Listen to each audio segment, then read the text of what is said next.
it's Nirvana!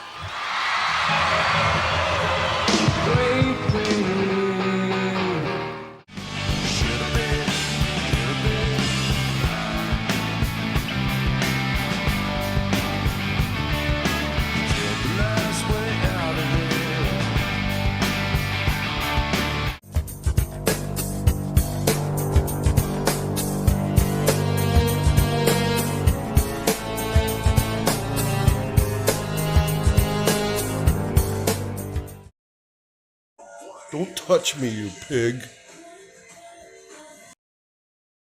Kurt Cobain was connecting people consciously through his music, even people that didn't agree with the same politics, ways of life, basic thinking, ways of dressing, etc. He was connecting people all together through his music. Kurt was all into lucid dreaming as well, as Joe Burns has stated to me. Kurt also had a dream machine. It flickers soft red lights and it allows you to more easily enter into the REM sleep state, the in-between sleeping and waking state, which is also that lucid dreaming state, the hypnagogic state specifically. Kurt should have been around still to also help keep influencing people in much better ways. And for Francis, we know that he would have done that if he had not been murdered instead. But unfortunately, Kurt obviously, absolutely was murdered. We need another A-lister celebrity that is actually going to be a good, powerful influence.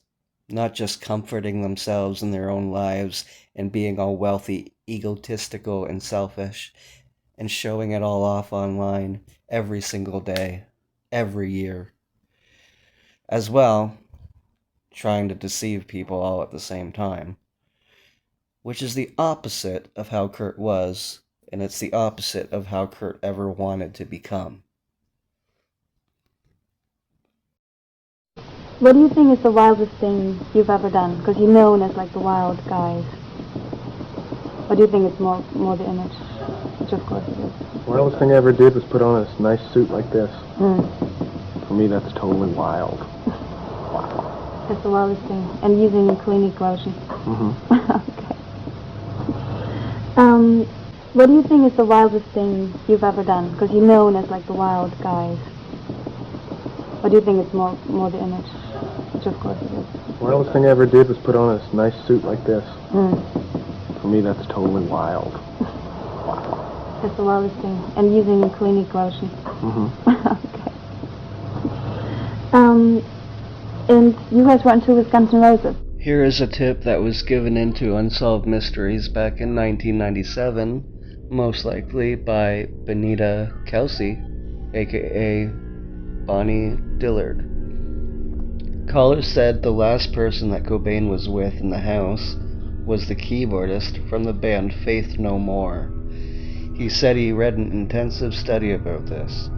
Caller said Cobain called him because they were friends. Caller said they did a lot of heroin together the night before his death.